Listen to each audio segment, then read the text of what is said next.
सुना तो ये भी है कि रावण कोई साधारण योद्धा नहीं था।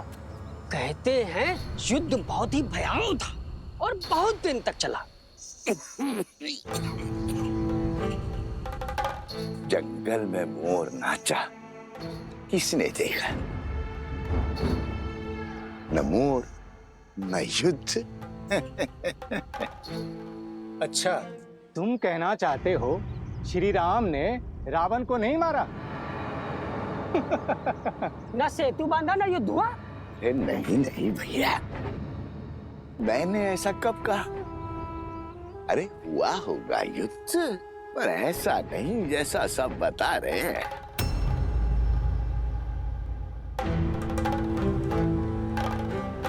सागर तो पर्वत निगल लेते हैं, और उस पर यदि रावण इतना बलशाली था, 10 लोगों का स्वामी था, तो क्या वो सागर पर पुल बांधने देता?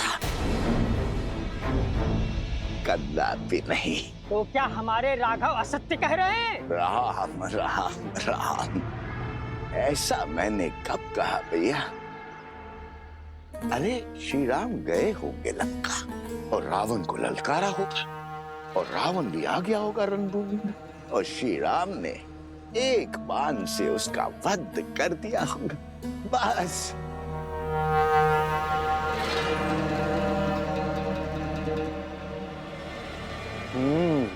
हो सकता है ये सब कथा वानरों ने बनाई हो।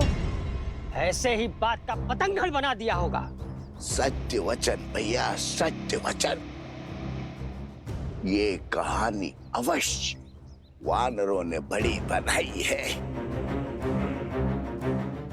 श्री राम तो रघुकुल वंशज है, सोचा होगा श्री राम की यश की गंगा में हाथ धो लेते हैं।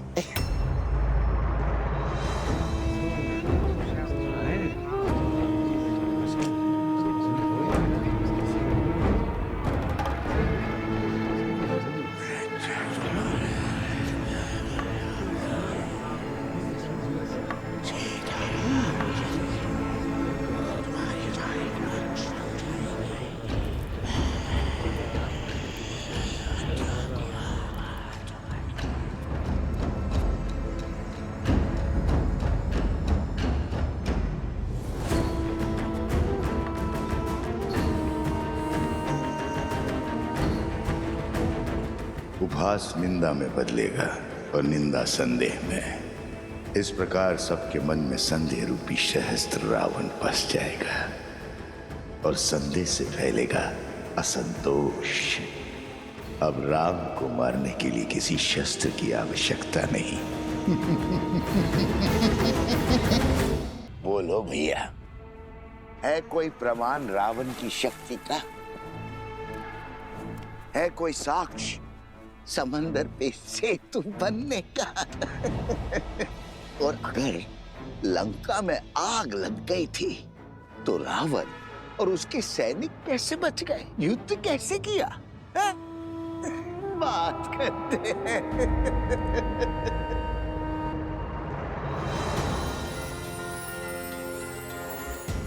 प्रभु श्री राम के यश को घटाने का प्रयास करने वाले पापी, तेरा शीश इस धड़ पे रहने के योग्य नहीं है।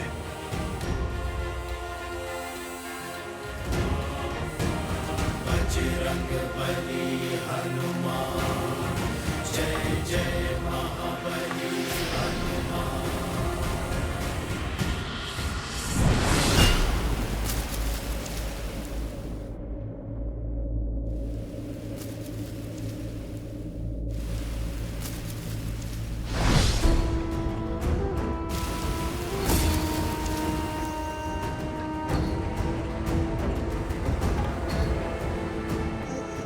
बचाओ, ये वानर मुझे मार रहा है। अरे बचाओ, बचाओ, ये वानर मुझे मार रहा है। ये कैसा दुस्साहस है? ऐसे किसी को कैसे मार सकता है ये वानर? अयोध्यावासियों, देखो भैया, देखो किस निर्दयता से ये वानर मुझे मार रहा है। बचाओ, रक्षा करो अयोध्यावासियों। ना कोई तुझे बचा पाएगा और ना तू यहाँ से भाग सकेगा। प्रभु श्री राम की निंदा करने वाले इस हनुमान से बच के तू कहां जाएगा?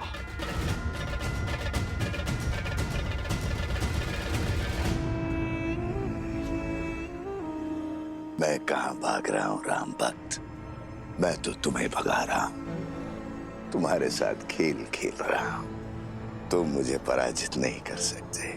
तुम जितनी बार भी मेरा सर धड़ से अलग करोगे, उतनी बार वहां एक नया सर उत्पन्न होगा।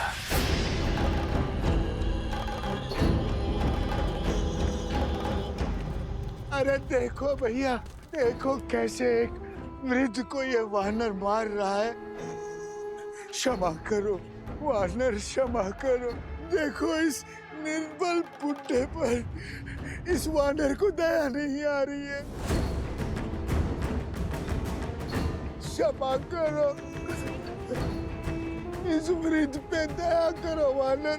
यह अन्याय है। श्री राम का भक्त और मित्र है, इसका अर्थ ये नहीं है कि अयोध्या की जनता पर आघात करेगा। ले चलो इस उद्दंडी को महाराज के पास, अब वही इसका न्याय करेंगे। ले चलो इसे, वही करेंगे न्याय। ले चलो इसे, वही करेंगे न्याय। इस आसुरी शक्ति की उलझन तो प्रभु ही सुलझाएंगे। जैसी आप सबकी इच्छा। चलो दिखाएंगे श्री राम को हनुमान का सत्य, और इस बेचारे को भी। अरे ये कहां चला गया? प्राण किसे प्रिय नहीं है, जरूर वो दुखियारा भाग गया होगा। पर हनुमान को नहीं जाने देंगे। हाँ चलो, ले चलो। बहुत उत्पात मचा चुका है ये वानर, लेके चलो इसे राज्यसभा में। अब श्री राम ही इसका न्याय करेंगे। तो फिर विलंब किस बात का? चलो। महर्षि पराशर के कथन को गंभीरता से लेना होगा, हमें सावधान रहना होगा कि प्रजा को कोई त्रास, कोई असंतोष ना हो जाए।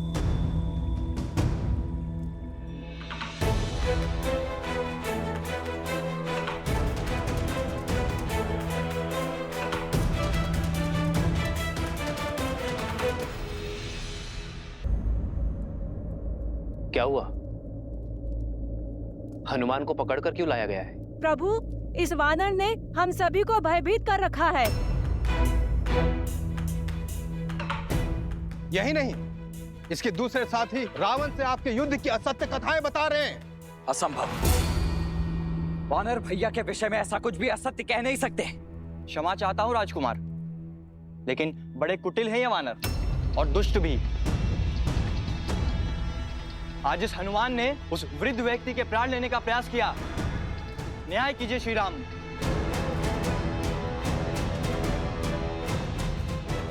प्रभु मैं मौन।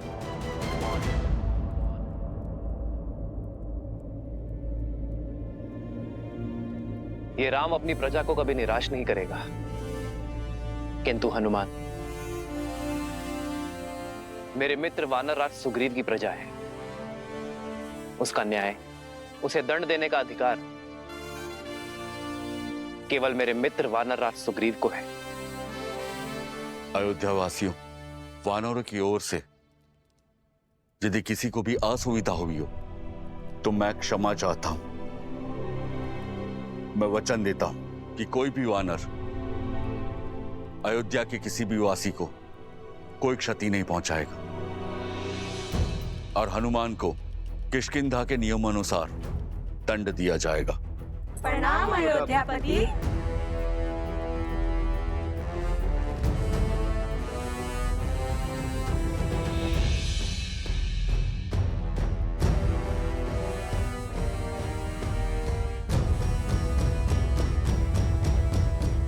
हनुमान, कौन था वो राक्षस? प्रभु, आपको कैसे पता चला? क्योंकि मैं जानता हूं कि मेरा हनुमान कभी किसी निर्दोष नागरिक को पीड़ा पहुंचा ही नहीं सकता। मुझे पूरी बात बताओ हनुमान। प्रभु, मुझे सूचना मिली कि कोई नगर में असत्य निंदा कर रहा है। एक सर कटा तो दूसरा उत्पन्न हो गया। अवश्य ही कोई आसुरी शक्ति है वो। जो विपदा आने वाली है उसके अस्त्र तलवार या भाले नहीं, असत्य, लोकवाद, झूठी निंदा, ये सब उसके अस्त्र हैं। महर्षि पराशर का कथन उचित था। यह असुरी माया अवश्य ही किसी घोर संकट का कारण बनेगी।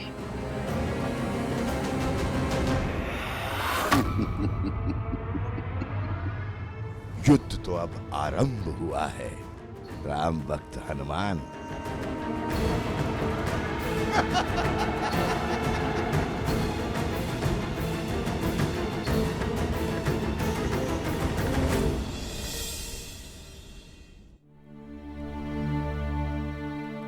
एक सर कटा तो दूसरा उत्पन्न हो गया। अवश्य ही कोई आसुरी शक्ति है वो।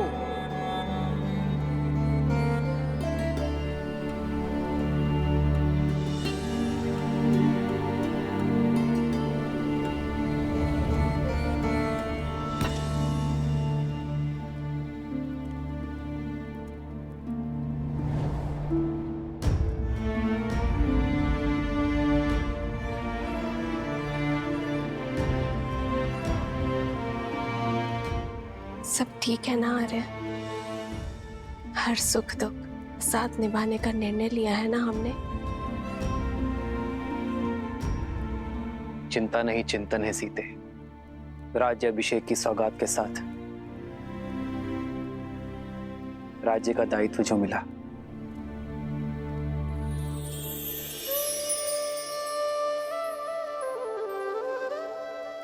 दायित्व तो आपने बिना राजपाट के भी निभाया है आर्य।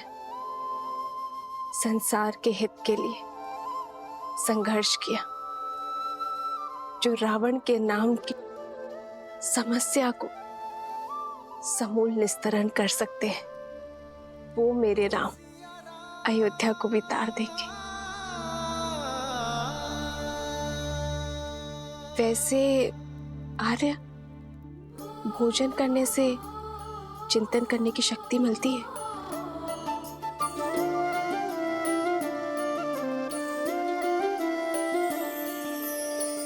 जन्म जन्म का है ये संगम, राम रतन सीता वैभव धन।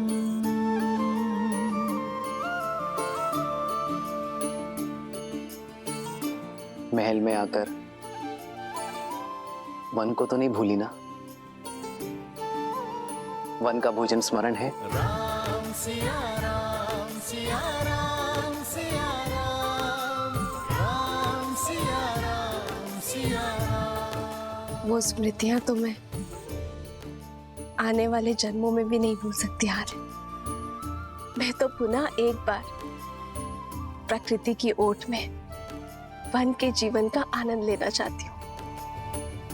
इसमें समस्या है क्या है सीते? राम तो सीता की हर इच्छा पूरी करता है,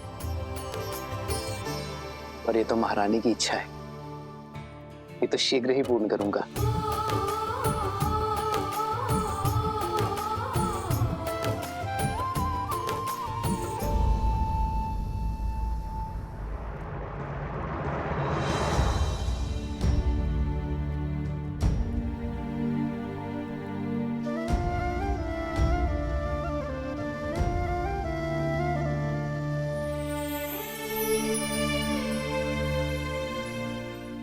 सीते,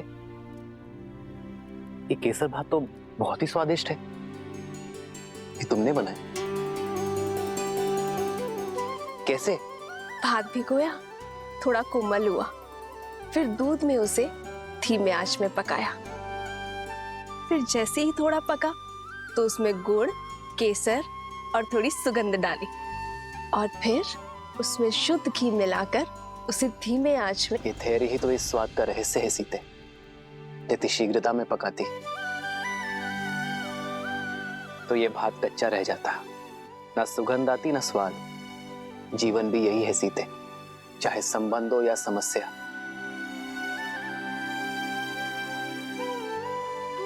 समय की आज के साथ ही इसे समझा जाता है और सुलझाया भी जाता है। और यदि शीघ्रता दिखाई तो सुख और शांति नहीं, चिंता और दुख मिलेगी। स्पष्ट कहिए आर्य। मैं तुम्हें बातों में नहीं उलझा सकता सीते, और तुमसे असत्य भी नहीं कह सकता। इसलिए समय दो सीते, क्योंकि सत्य कहने का समय अभी आया नहीं। समस्या को जानने से पूर्व उसकी चर्चा करना उचित नहीं है।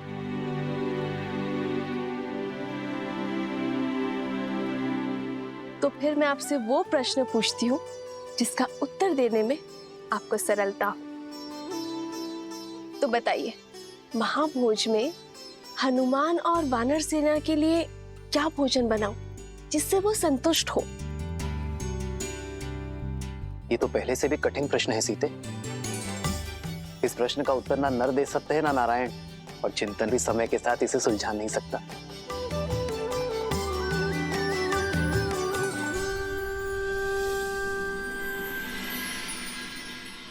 हमें प्रयास करना होगा कि किसी को धन का अभाव ना हो, और इसलिए दान नहीं, जीवन जीने के लिए रोजगार की व्यवस्था करनी होगी। दान व्यक्ति को अशक्त बनाता है, पर कार्य व्यक्ति को सक्षम बनाता है। सरयू पर बांध की व्यवस्था से अयोध्या वासियों को रोजगार भी मिलेगा और अकाल से मुक्ति भी। प्रजा और राज्य दोनों सुजलाम सुफलाम होंगे।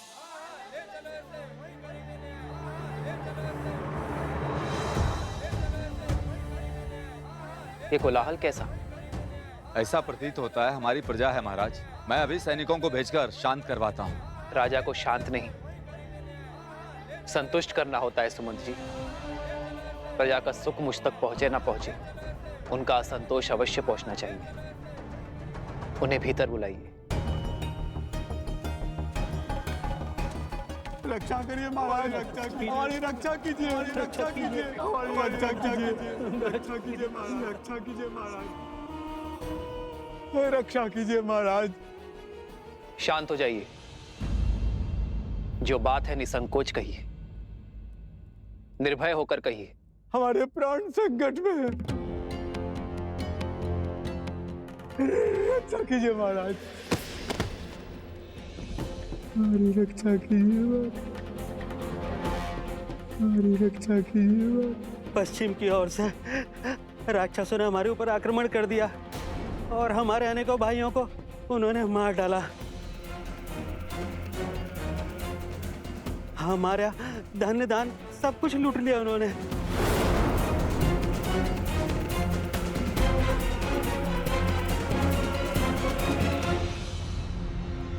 उठिए।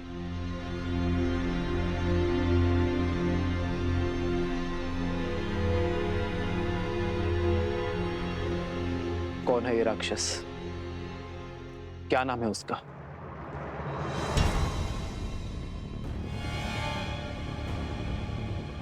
आप मौन क्यों हैं? भैया के प्रश्न का उत्तर दीजिए। उस दुष्ट राक्षस का नाम तो नहीं पता राजकुमार। मैं जानती हूँ उसका नाम।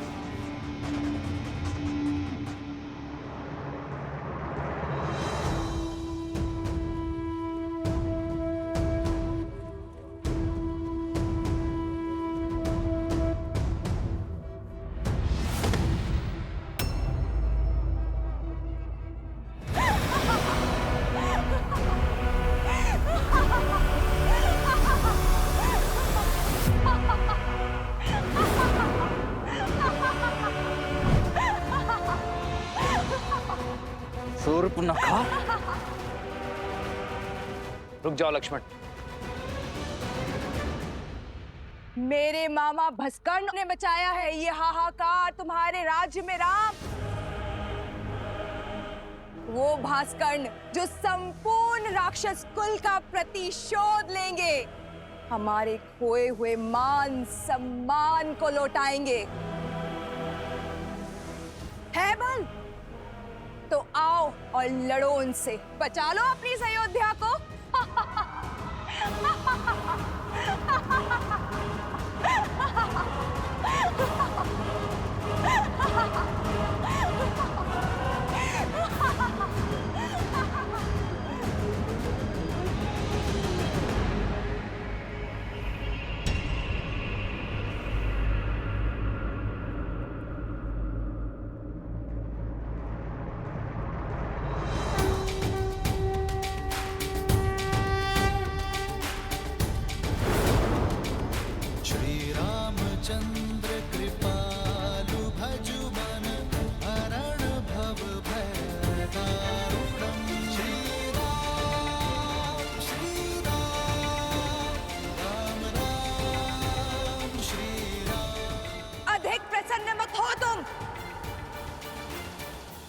भूल गए कैसे एक ही बाण से तुम्हारे प्राण संकट में ला दिए थे मेरे भाई ने? भूल गए मेरे भाई अहिरावण ने तुम दोनों भाइयों को कैसे बंदी बनाया था पाताल में? भूल तो तुम गई हो शूर्पणखा, कैसे एक ही प्रहार से अपने कान और नाक दोनों खो बैठी थी तुम। अभी स्मरण करता हूं। नहीं लक्ष्मण, अधर्म चाहे जितनी शक्ति बटोर ले, वो धर्म की धरा पर पग नहीं रख सकता। ये शूर्पणखा नहीं, केवल उसकी माया है जिसका लक्ष्य है भय फैलाना। शूर्पणखा केवल संदेश देने आई है, उसे अपना कर्म करने दो, धर्म निभाने दो।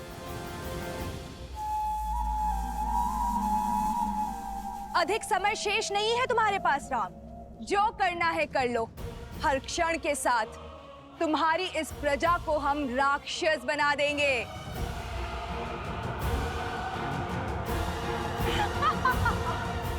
तुम्हारा कार्य पूर्ण हुआ शूर्पणखा, तुम्हारा संदेश मुझे मिल गया है। अब इस वृद्धा की देह को छोड़ दो। और हां, रामराज्य में ना भय की छाया होगी और ना ही अवगुणों की माया। जाकर कह देना भास्कर्ण से, मैं स्वयं अपनी सेना लेकर आऊंगा, और यदि उसके छल में बल है तो वो मेरे निर्दोष अयोध्या वासियों को और हानि नहीं पहुंचाएगा।